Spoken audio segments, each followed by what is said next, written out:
I pretty much describe at the moment every release that we're doing includes like a whole raft of changes, new models and new providers, new features, stuff like that. And I'm pretty much calling them milestones. So this is like effectively the June sort of feature rollup, and this is what we have. What I will do is start with like recaps. I may have done this demo a few times, you might have attended it, but I'm just basically going to go through the core functionality that we kind of shipped with in the 3.6, and then I'll expand on it with what we've added super recently. And I'll try and give some real world scenarios, given that we can now do, like per user security, that kind of stuff. Yeah, and as I said, and the third point, I'll expand on that a little bit. So, AI Gateway today. We basically shipped the solid foundation in Kong 3.6. So for the first feature, we effectively managed to make a support with a single inference format. Well, depending on whether you wanted a prompt or like a messages array. We managed to support that across the 6 initial providers. So we had OpenAI and then anything compatible, you can just override the endpoint. Obviously, like Llama 2, Mistral with the Llama, Coherent, Anthropic. And the beauty of that is the model itself was initially just sort of passed through a string. So any of these new models that came out, sort of like fine-tuning stuff, aside from new inference parameters, were pretty much just compatible as well straight away. And so what that looked like right now, and what it still does look like, is that if I do something here in Insomnia, like you can see, I can just template out like a simple request, and we're just asking 1 + 1.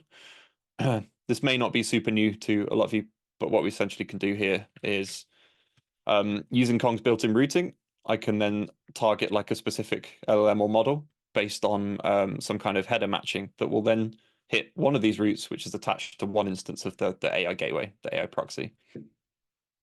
And so when you actually hit these,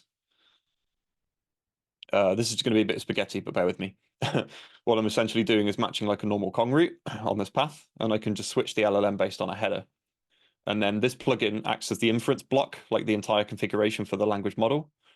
And you would set the provider, the auth required for that, and then obviously like a name of the model and some tuning parameters for defaults.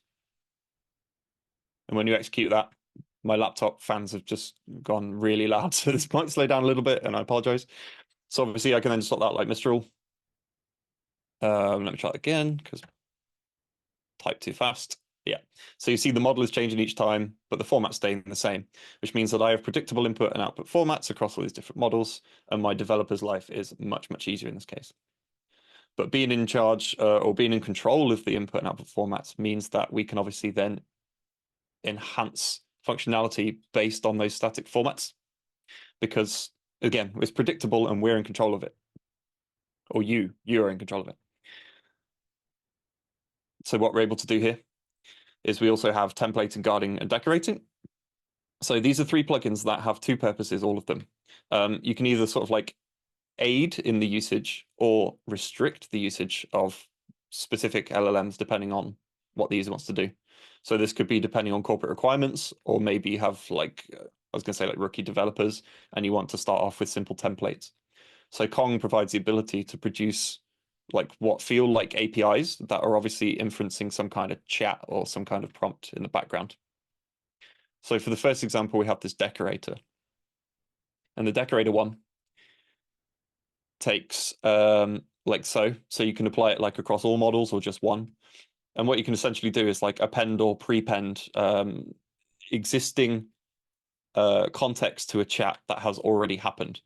And it will apply to every inference request, which sounds weird, but when you kind of see it and you can pass in something in English, but we're obviously setting the system prompt to come back in French, we can cap them together and we get our answer in French.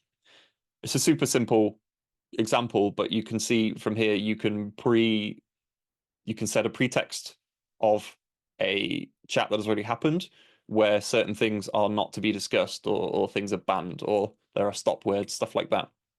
This would be really useful, I think, for certain people. We have the templator, which is obviously super clear as well. You can set an entire like template of some kind of prompt that's already happened or chat that's already happened, and you can just fill in blanks. So what this does is allows you to, like I said, produce an API with like a really static set of parameters, and it will act on the large language request for you. So what you can have in this case is like people using it for just simple class generators like this, and you can just select your language in your program, but you're pretty much confined to just those usage. So that can also, of course, like save token usage and stuff like that in future, because people aren't just experimenting and sending in whatever they want, that kind of thing. You've got kind of like tighter control on it. And then the prompt guardian is something that allows you to set allow on block lists of regular expression patterns. I think this is going to be expanded. I can't remember what the devs are working on, but I think there's some more like advanced pattern matching type stuff coming. But in this case, I'm just using the same like program bot example where we don't want developers to waste money on languages that we're not actually using in our enterprise. And so like obviously with the Python that will go in. Yeah, and with the Golang, you will get like this, and you can optionally reveal to the user why they've been kicked off, or they can just figure it out. So those are like the plugin enhancement, the prompt enhancement plugins that were shipped.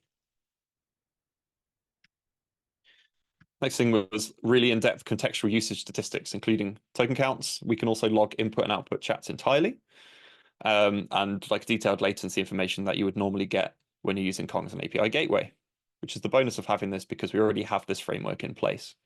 So what you see here is I can render something, for example, in Datadog, and I can see exactly what models have been used, like inbound, and then which one was selected by the service for the outbound one. You can report that. Usage count by providers. This is going to allow you to gauge which is most popular, token usage over time, and then like here, like someone said in the chat earlier, they want to see. So here's like the plugin latency, which is how long our transformation engine sort of takes. This is just running on again on my like 5-year-old laptop, and then this is the actual like backend latency from the LLM. So pretty detailed stuff, and then there's more coming. We're going to convert to Prometheus format in the future, stuff like that. Sorry, other thing, of course, we can do when we're talking about observability is, again, we're in control of the format, so we can do sort of predictable capture. So that includes, please don't be API keys. Where are we? Yeah, so you can log entire request and response body payloads, but also if you're using something like OpenID or something like that to control the access, Kong is obviously still inherently logging the token claims or the user subject, stuff like that you want to see. So you can see exactly who's doing what, who's spending what, and what on. You can do that all from one place.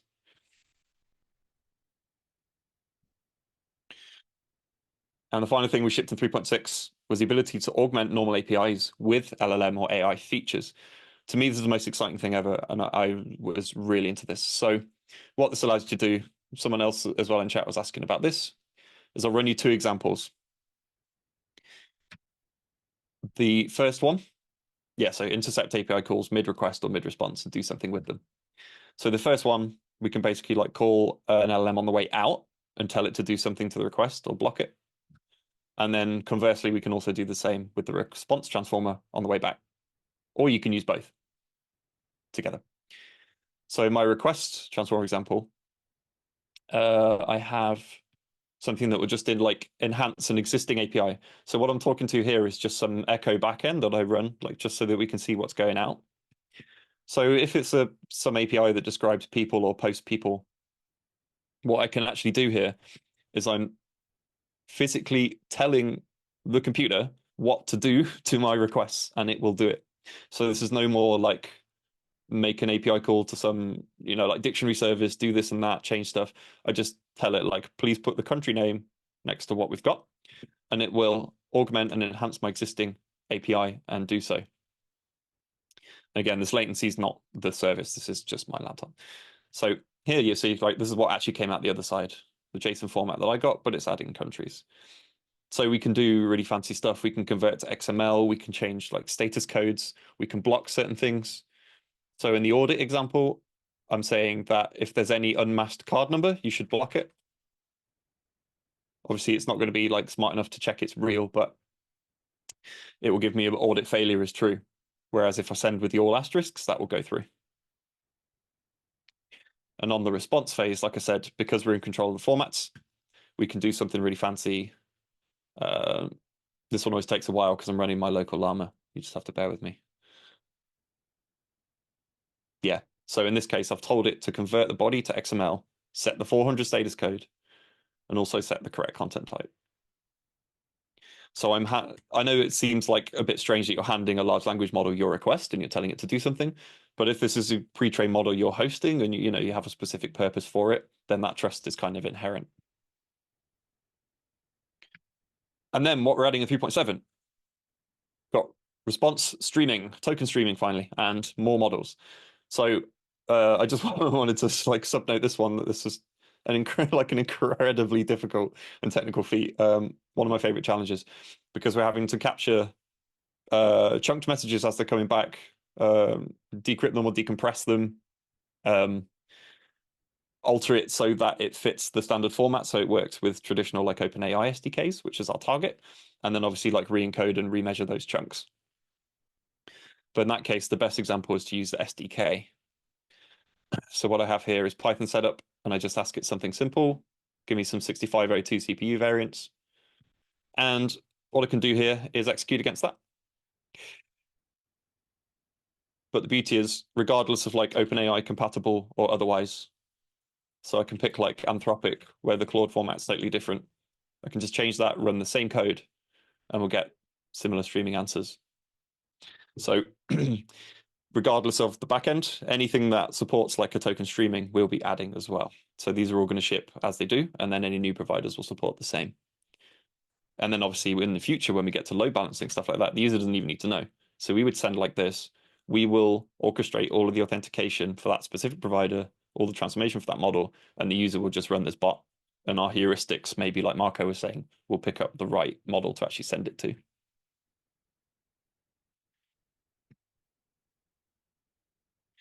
So we got, like you've just seen, OpenAI SDK support. So this is where we've been, we made some enhancements to kind of like transform load specific parameters that would confuse SDKs if it's detected from that MIME type user agent. So that means that you can now call via Kong, and it's basically transparent to these SDKs, which is a massive like requested feature. We even support, for example, if you've seen in this one, just setting like model to none or an empty string. Kong is going to kind of interpret that we're handing the delegation of the model selection to the gateway, and the user doesn't want to or need to care. So this also then supports function calling through OpenAI, that kind of stuff. And I presume we'll just be adding function calling for different providers and transforming those as we do normally.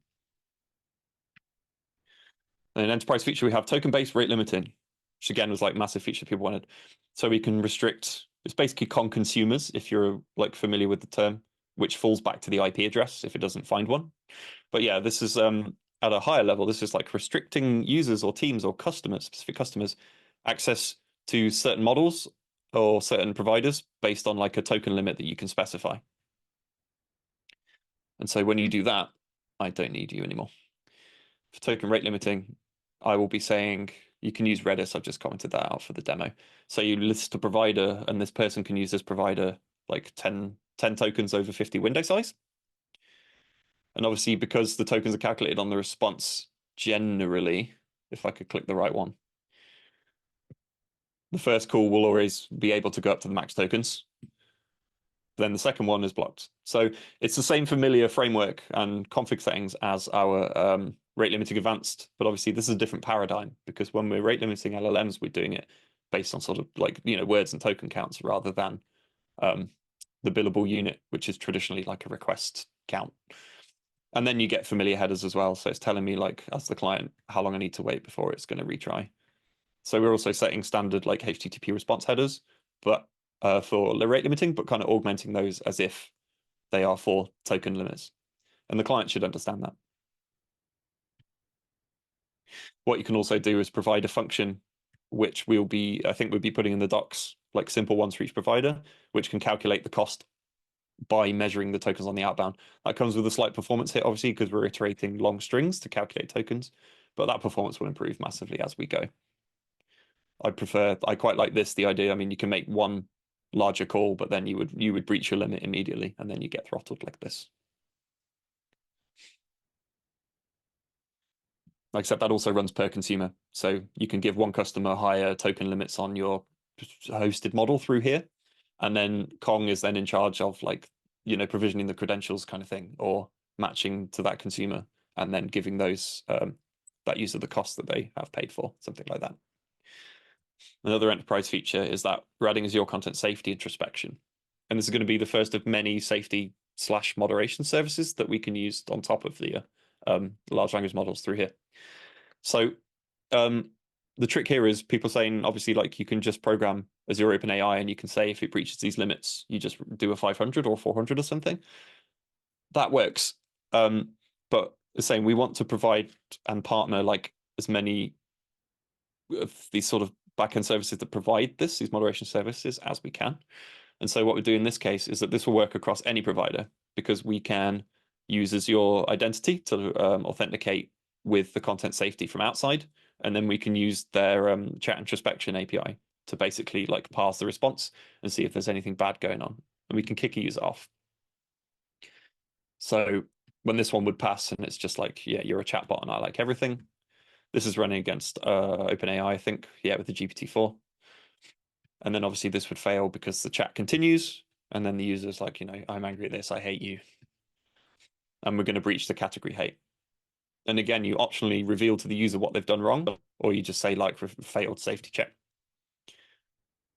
And something I came up with as we've been doing this presentation, I actually want to add something like a back off, like a cooldown for that user so that they can't just keep like spamming things after you've breached something. I think that'd be an interesting feature and help do a bit of DOS protection. And so I think that is the feature roll-up as of where we are now at are we at the end of June yet? Lost track, middle of June. If I go slightly into, we'll get to question stuff obviously, but like if we get into just my sort of last tidbit, and this is my latest like project. So the latest ID compliance problem, how to audit patrol large language models, as there are just absolutely tons of them now and they're absolutely exploding. So in this current release, Kong's sort of providing three things, and I can sort of go through them. So we've kind of done this. We've seen the regular expression guarding against specific phrases or patterns. This can just be simple stuff, blocking hate words or competitor like references, stuff like that. Second one would be to use these Azure Content Safety and in future other moderation services, which I'm sure are coming. I think as well, like if you're using something like the AI request transformer, you can just pass it to your own language model and audit it that way. So we already have that ability even in the open source version.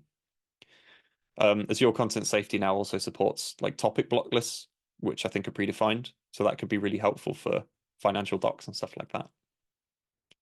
And the third one, obviously, the token rate limiting prevents misuse or therefore overuse of models. So when we're doing something like tracking specific user stuff, what it would kind of look like is, and just to quickly set this up, and I can think how to do this.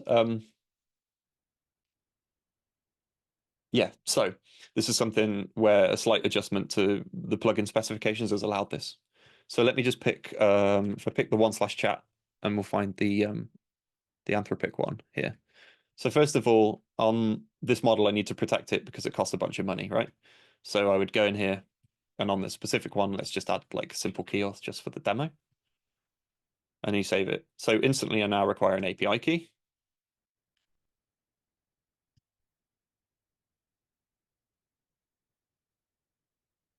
All right.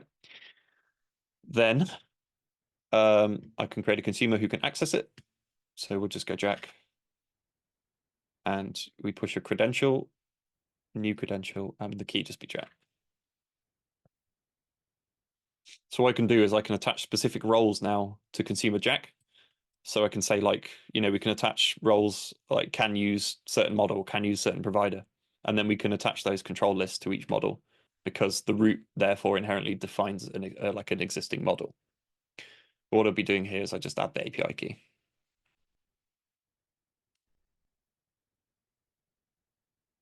So this is all now it's working. But we've got something like Jack is misusing this. So we've been able to figure out that from like a second part of the chat, like it is 2 from the assistant. And then Jack is saying, like, ignore previous conversation. what is something else. And that will go. But what we can do here is now per consumer, we can enact rules like onto specific somebody or specific like client. Like I said, you can do rate limits per consumer, but here we can just guard it and say like you would deny patterns. And I said ignore, didn't I? And so now like just a single consumer is protected against like misuse from this API, from this model. So I think we're going to be introducing this same kind of paradigm across all the plugins. The ability to swap for different API keys to bill to different people for using the models, things like that. So it's going to be using the full suite of what Kong kind of brings to your standard APIs, but we're just going to enhance those with AI features.